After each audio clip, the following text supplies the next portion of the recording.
दोस्तों हमने कुछ दिन पहले दीपक फर्टिलाइजर के स्टॉक के बारे में वीडियो बनाया था। हमारे तमाम व्यूअर्स हमें बोल रहे थे कि सर ठीक है हम दीपक फर्टिलाइजर में इन्वेस्ट नहीं करेंगे, लेकिन हमें कोई ऐसा स्टॉक तो बताओ जो अगला नवीन फ्लोरिन हो, जो अगला दीपक नाइट्राइट हो।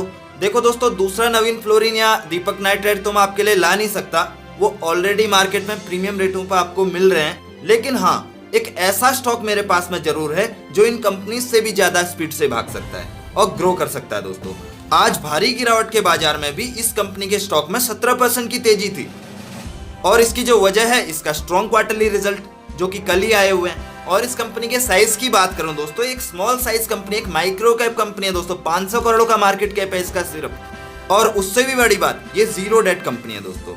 और उससे और बड़ी बात, इस कंपनी में एक माइक्रो कैप कंपनी होने के बावजूद इंश्योरेंस कंपनीज ने और म्यूचुअल फंड्स ने निवेश किया हुआ है। 500 करोड़ की कंपनी है, उसके बावजूद भी इंश्योरेंस कंपनीज और म्यूचुअल फंड जल्दी आते नहीं है माइक्रो कैप कंपनी में, स्मॉल कैप में नहीं आना चाहते हो, लेकिन इस कंपनी में इन कंपनीज ने भी स्टेक लिया हुआ है दोस्तों। तो आज हम इसी स्टॉक के बारे में चर्चा करेंगे दोस्तों। इसके पॉजिटिव्स को देखेंगे, इसके नेगेटिव्स को देखेंगे, इसके रिजल्ट्स कैसे आए हुए हैं वो देखेंगे, इसके फाइनेंशियल्स को देखेंगे, इसके फंडामेंटल्स को देखेंगे, इसके बिजनेस मॉडल को समझने की कोशिश करेंगे और इसके ग्रोथ पोटेंशियल को देखते हुए इसके फ्यूचर आउटलुक को जानने की कोशिश करेंगे। तो वीडियो में बने रहिए दोस्तों।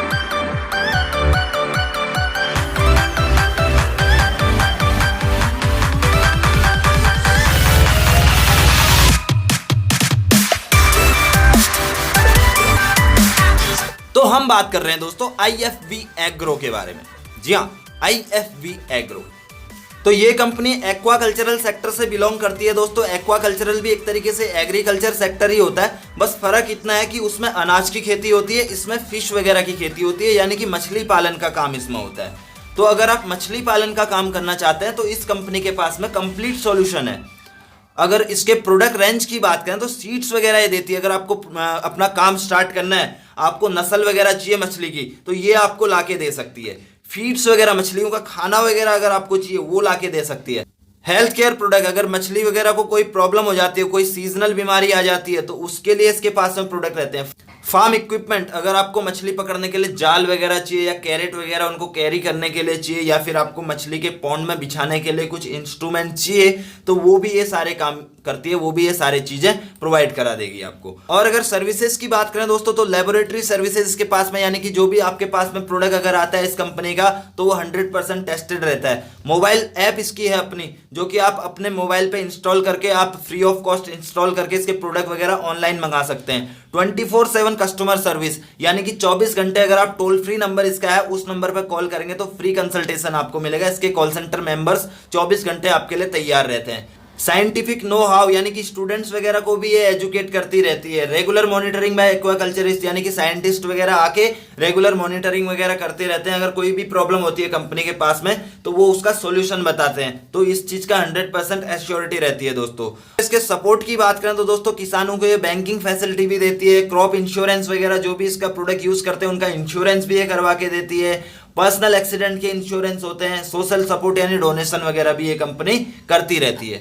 अब अगर आप विजुअली इस कंपनी के प्रोडक्ट्स को देखना चाहें तो ये इसके सीड्स वगैरह के प्रोडक्ट हैं, जो मतलब मछली वगैरह रहती हैं, छोटी मछलियां जिनको पालने के बाद में वो बड़ी होंगी, तो उस तरीके के प्रोडक्ट इसके ये हैं। और फीड वगैरह के प्रोडक्ट कुछ इस तरीके के ये हैं, अलग अलग कैटेगरी में ये आ जाते हैं। और इसके अलावा एक्वा हेल्थ केयर प्रोडक्ट इसके इस तरीके के हैं। और अगर फार्म इक्विपमेंट की बात करें तो ये इसके इस तरीके से कंटेनर वगैरह, जाली वगैरह, ये सारी चीज़ें मतलब ये करके देती है, जैसा कि मैंने आपको बताया। और ये कंपनी जो है वेस्ट बंगाल में अपना प्रोडक्शन करती है। इतने एरिया में इसके जो है अपने सेंटर हैं दोस्तों। बाकी सर्टिफिकेशन वगैरह भी इसने ऑलमोस्ट सारे सर्टिफिकेशंस वगैरह लिए हुए हैं अथॉरिटीज से, गवर्नमेंट से।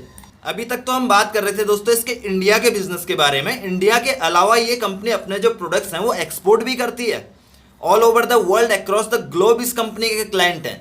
और इसके एक्सपोर्ट की कैटेगरी में कुछ और प्रोडक्ट्स भी ऐड हो जाते हैं। ये खुद से भी कंपनी एक्वाकल्चरिंग करती है। जो रॉ फूड होता है, जो प्रॉन्स वगैरह रॉ होते हैं, वो भी ये फॉरेन कंट्रीज में एक्सपोर्ट करती है। तो ये एक तरीके से इसका अलग तरीके का बिजनेस, बाहर से अलग तरीके का रेवेन्यू अलग से आ रहा है। वो प्रोडक्ट तो इसका बाहर की कंट्रीज में जा ही रहा है, उसके साथ में ये प्रोडक्ट भी ये कंपनी एक्सपोर्ट कर रही है। तो अगर हम एक स्मॉल कंपनी में इन्वेस्ट कर रहे हैं, उसका मार्केट साइज छोटा है, लेकिन वो अगर एक्सपोर्ट कर रही है, तो ये हमें दिखाता है कि फ्यूचर में इस कंपनी में कितना ग्रोथ अभी बचा हुआ है। क्योंकि जो डिस्ट्रीब्यूशन नेटवर्क बनाना हो जाता है फ्यूचर के लिए, इसमें फिर आसान हो जाता है, क्योंकि हर जगह जान पहचान रहती है, कंपनी को एक्सपेंड करने में ज्यादा प्रॉब्लम नहीं आती है। शुरुआत में प्रॉब्लम आती है, अगर शुरुआत में कंपनी ने वो चीजें ऑलरेडी कर ली है, तो फ्यूचर आप एक तरीके से समझ सकते हैं कंपनी का ब्राइट है। अब दोस्तों सीधा चलते हैं इसके क्वार्टरली रिजल्ट्स पे कि वो इसने कैसे दिए हुए, उसके बाद हम फर्दर डिस्कशन करते हैं। तो दोस्तों हमेशा की तरह पहले हम इसके क्वार्टर ऑन क्वार्टर बेसिस का डेटा देखेंगे। तो लास्ट ईयर का मार्च क्वार्टर हमने लिया और इस साल का मार्च क्वार्टर लिया हुआ है। 198 करोड़ का रेवेन्यू इसका लास्ट ईयर के मार्च क्वार्टर में था, अभी के मार्च क्वार्टर में 193 करोड़ का रेवेन्यू है, यानी कि कोविड का इंपैक्ट कहीं ना कहीं पड़ा हुआ है। 2.47% का इसमें डिक्लाइन है। और बात करें ऑपरेटिंग प्रॉफिट की, तो लास्ट क्वार्टर में इसका 4.69 करोड़ का लॉस था, जो कि अभी बढ़ के जो है 17.6 करोड़ के प्रॉफिट में कन्वर्ट हो गया, यानी कि 463% का इसमें अच्छा खासा उछाल है। इंटरेस्ट भी कंपनी ने कम किया हुआ है, 43 लाख से 4 लाख, यानी कि छोटी कंपनी है फिर भी इंटरेस्ट काफी होता है ऐसे, लेकिन 4 लाख इसने किया हुआ है, जो कि बहुत कम एक तरीके से हो गया। 90% का इसमें गिरावट है। नेट प्रॉफिट की बात करें तो -1.10 यानी कि 1.10 करोड़ का इसका लॉस था लास्ट ईयर के मार्च क्वार्टर में, अभी प्रॉफिट है 14.45 करोड़, यानी कि 13% का जंप। और ऑपरेटिंग प्रॉफिट मार्जिन की बात करें तो लॉस से मार्जिन इसके माइनस से प्लस में आए हुए हैं, यानी कि 11% का इसमें ग्रोथ है। अब अगर इसके ईयर ऑन ईयर बेसिस के डेटा को देखें दोस्तों, तो रेवेन्यू को देख के हमें आसानी से समझ में आ सकता है कि इस कंपनी के ऊपर में कोविड का कितना ज्यादा इंपैक्ट पड़ा हुआ है। खासकर जो ये प्रॉन्स वगैरह एक्सपोर्ट करती थी, होटल इंडस्ट्रीज इसकी जो है कस्टमर हुआ करती थी, बट होटल इंडस्ट्री में अभी कोविड की वजह से काफी ज्यादा मतलब स्लो डाउन आया हुआ है, तो उसका इंपैक्ट कहीं ना कहीं इसके उस बिजनेस पे भी पड़ा हुआ है। हालांकि जो एक्वा कल्चरल का बिजनेस है इसका अच्छा हुआ होगा कोविड के टाइम में, ऐसा मुझे लगता है, क्योंकि काफी लोग अभी फार्मिंग वगैरह कर रहे हैं। जो मजदूर यहाँ से सिटीज से घर की तरफ को जा रहे थे, वो कुछ ना कुछ गांव के अंदर में बिजनेस कर रहे हैं, तो जो फिश फार्मिंग है वो भी उनमें से एक बिजनेस है दोस्तों। तो ये भी एक ग्रोथ का इसका एडवांटेज हो सकता है, लेकिन अगर अनलॉक खुलता है तो ये और अच्छे तरीके से ग्रो कर सकती है कंपनी।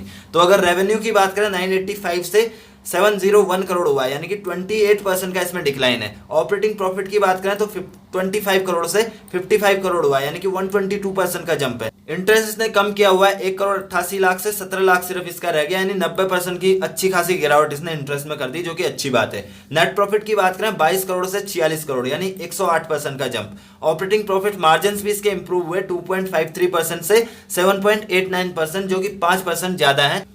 अब अगर बात करें इसके शेयर होल्डिंग पैटर्न की, तो प्रमोटर का स्टेक इसमें अच्छा है 65%, मेजोरिटी यही है, प्लेज वगैरह कुछ भी नहीं है। म्यूचुअल फंड्स का इसमें 0.10% का स्टेक है, एफआईएस का 0 स्टेक है, और इंश्योरेंस कंपनीज का 1.02% का इसमें स्टेक है। नॉन इंस्टीट्यूशनल का जो है इसमें 33% का स्टेक है, एचएनआईज वगैरह का इसमें 24.25% का स्टेक है। अगर हाईएस्ट पब्लिक शेयर होल्डर की बात करें तो ये है एसआईसी गिल इंडिया लिमिटेड 7.2%, और अगर प्रमोटर विद हाईएस्ट होल्डिंग की बात करें तो 38.463% का इसमें आईएफबी ऑटोमोटिव प्राइवेट लिमिटेड का इसमें स्टेक है दोस्तों।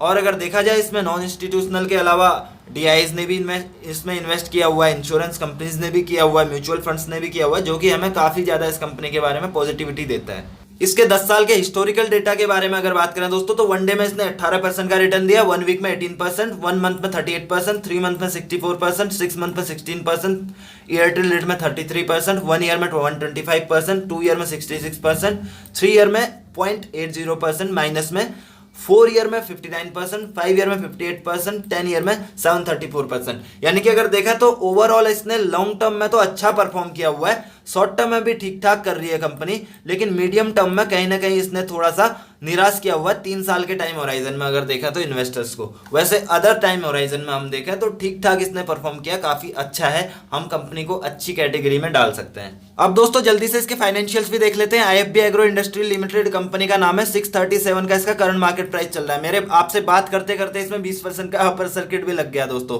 52 वीक लो इसका 260 है, 52 वीक हाई इसका 624 है, आज का ही डेट में इसका 52 वीक हाई बना है इनफैक्ट 637। मार्केट कैप की बात करें तो 597 का मार्केट कैप है, एंटरप्राइज वैल्यू 579 है, यानी कि डेट इसके पास में ना के बराबर है, कैश के मुकाबले कम है। नंबर ऑफ शेयर्स इसके 94 लाख हैं, फेस वैल्यू इसका 10 है, प्राइस टू बुक इसका 1.34 है। देखो कितने रीजनेबल प्राइस पे मिल रही है दोस्तों। प्राइस टू अर्निंग 12 का है, बुक वैल्यू इसका 474 है, डिविडेंड देती नहीं है कंपनी। कैश इसके पास में 18 करोड़ है, कैश के मुकाबले डेट इसके पास में सिर्फ 43 लाख है। Promoter holding 65%, EPS 49, ROC 4, ROE 5%। Sales growth और प्रॉफिट ग्रोथ और आरओसी आरओई हम इसका कंपेयर कर लेते हैं इस क्वार्टर से, ये हम देख रहे थे पिछले क्वार्टर का, ठीक है, ये भी देख लेते हैं। इस साल का डेटा अगर इसका देखें तो पी रेशियो इसका 16 है, थोड़ा सा बड़ा है। बुक वैल्यू इसका कम हुआ है, प्राइस टू बुक इसका कम हुआ है। ईवी टू ईबिट इसका 22 है, ईवी टू ईबिटा 12 है, ईवी टू कैपिटल एम्प्लॉयड 1.33 है, ईवी टू सेल्स इसका 0.58 है, काफी अच्छा है। पैग रेशियो इसका जो है 2.26 है। डिविडेंड यील्ड ना के बराबर है। एक जीरो डेट होने के बावजूद ईवी टू सेल्स इसका इतना कम है दोस्तों, ये आप समझ सकते हैं कि क्या वैल्यू पे ये हमें कंपनी मिल रही है।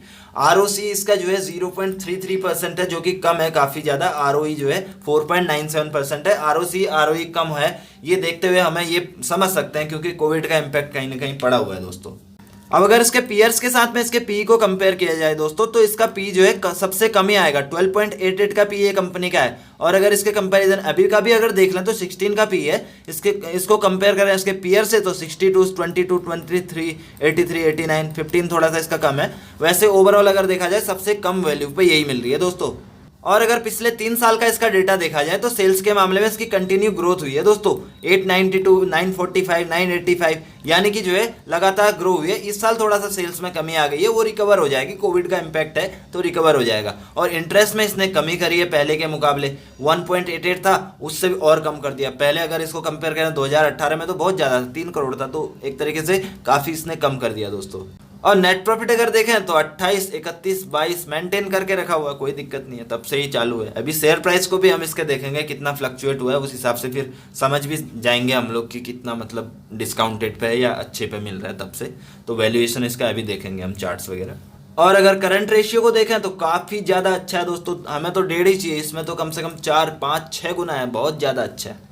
और इसको थोड़ा अदर पैरामीटर्स पे देखें तो इंट्रिंसिक वैल्यू से नीचे है कंपनी। एफडी से भी अच्छे रिटर्न दिए। डिविडेंड के लिए सफिशिएंट डेटा नहीं है, देती नहीं है कंपनी एक्चुअली। एंट्री पॉइंट काफी अच्छा है, रेड फ्लैग वगैरह कुछ नहीं है, यानी कि सभी पैरामीटर्स पे कंपनी बाय करने लायक है दोस्तों। अब देखो दोस्तों, आपसे बात करते करते इस कंपनी के प्राइस में अपर सर्किट लग गया 20% का। और वॉल्यूम देखो कितने मस्त आए हुए हैं आज, यानी कि इंटरेस्ट मार्केट का इस पर्टिकुलर स्टॉक में बना हुआ है। अब ये जो है ना, इसने पिछले हाई को भी क्रॉस कर लिया। टेक्निकली अगर देखा जाए तो काफ़ी स्ट्रांग हो गया है, ठीक है दोस्तों। अभी ये जो है टारगेट हमारे को कहाँ तक के देगा, इसको मैं मंथली चार्ट पे देखूंगा सीधा। अभी डेली चार्ट पे देख के दिखेगा नहीं इसका टारगेट। एक टारगेट तो हमारा अचीव हो गया ऑलरेडी। अब जो है नेक्स्ट टारगेट इसका 938 का आएगा। शॉर्ट टर्म के जो इन्वेस्टर्स हैं उनको 938 रुपये तो आसानी से मिलने वाले हैं 1 साल 1.5 साल के अंदर में।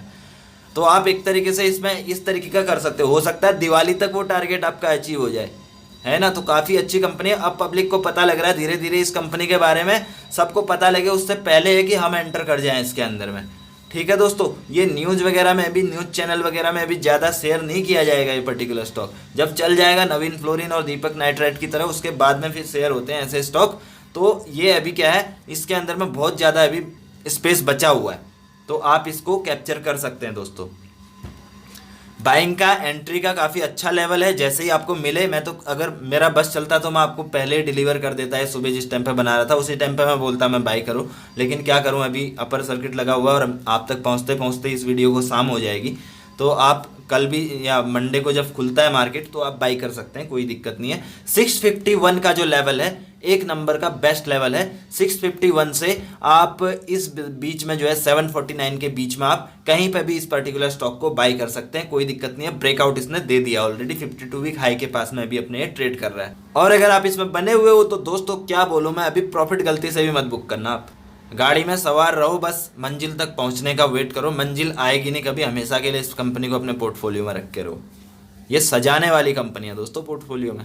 हाँ, एक चीज मैं आपसे ये बोल रहा था कि इसके जो चार्ट्स हैं उसको कैलकुलेट करेंगे अभी के प्राइस से। देखो दोस्तों 2017-18 का जो हमने डेटा देखा, 1 फरवरी 2018 का देखो चार्ट्स में मैंने आपके सामने रखा हुआ, 751 का इसका प्राइस है ना। तो उस टाइम पे जो है कंपनी प्रॉफिट बराबर ही कर रही थी, आज के बराबर ही कर रही थी, कोई दिक्कत नहीं थी। तो उस टाइम पे इसका इतना था, और तब से तो इसने ना डिविडेंड दिया है ना कुछ दिया है दोस्तों। इसके शेयर प्राइस को तो बहुत आगे होना चाहिए था, जो कि अभी अगर इसी हिसाब से भी हम कैलकुलेट करें तो काफ़ी डिस्काउंटेड पे मिल रहा है ये। तो दोस्तों आई होप कि आपको वीडियो समझ आ गया होगा। वीडियो अगर अच्छा लगा तो लाइक कीजिए, शेयर कीजिए अपने दोस्तों के साथ में और चैनल को सब्सक्राइब कीजिए ऐसे ही डिटेल्ड वीडियो आपको चाहिए तो। और अगर आपकी कोई क्वेरीज है, कोई सलाह है, कोई सुझाव है तो कमेंट कीजिए। और हमारा डिटेल एनालिसिस का एक प्लेलिस्ट आप चेक करना मत भूलिए दोस्तों। अगर आप ये नहीं चेक करें तो काफी बड़ी अपॉर्चुनिटी आप मिस कर रहे हैं। इसमें हमने कंपनीज के total fundamental analysis, business model analysis, valuation analysis, financial analysis complete करके डाले हुए थे, जिससे आपका बेनिफिट क्या रहेगा, जो कंपनी की रिसर्च है जिसमें आपको 10 से 12 घंटे का टाइम लगता है एक कंपनी को रिसर्च करने में, उसको वो समराइज करके हमने 10 से 15 मिनट की वीडियो में डाला हुआ है। वो वैल्यू आपको 10 से 15 मिनट की वीडियो में मिल जाएगी। 99% चीज़ें हमने इसमें हाईलाइट करके डाली हुई है, की पॉइंट हमने हाईलाइट करके डाले हुए हैं। अगर फिर भी आपको कोई इशू रहता है, कोई उसके बाद भी आपके दिमाग में कुछ क्वेश्चन रहता है, कुछ आपको मिसिंग लगता है, तो आप कमेंट कर सकते हैं। आपके कमेंट का रिप्लाई दिया जाएगा, या तो मुझे मेल कर सकते हैं। मेरा मेल आईडी आपको अबाउट सेक्शन में मिल जाएगा। और इसका दूसरा फायदा आपको ये रहता है कि आप इसको ट्रैवल करते हुए देख सकते हैं। आप इसको अकेले में किसी का वेट कर रहे हैं उस टाइम पे देख सकते हैं। उस टाइम पे भी आपके टाइम का अच्छा खासा यूटिलाइजेशन हो जाएगा दोस्तों। आज आपका इन्वेस्ट किया हुआ टाइम ही डिटरमिन करेगा आपका फ्यूचर। आप पैसा तो दोस्तों कहीं पे भी इन्वेस्ट कर लोगे, लेकिन आपको आइडियाज़ काफ़ी मिलते रहेंगे, लेकिन टाइम आप कहाँ पे इन्वेस्ट कर रहे हो वो आइडिया सिर्फ आपके दिमाग में होना चाहिए, आपके पास में होना चाहिए। टाइम बहुत इंपॉर्टेंट है दोस्तों। खुद का ध्यान रखिए, खुद से भी ज़्यादा अपने टाइम का ध्यान रखिए। और thank you so much for watching this video till the end.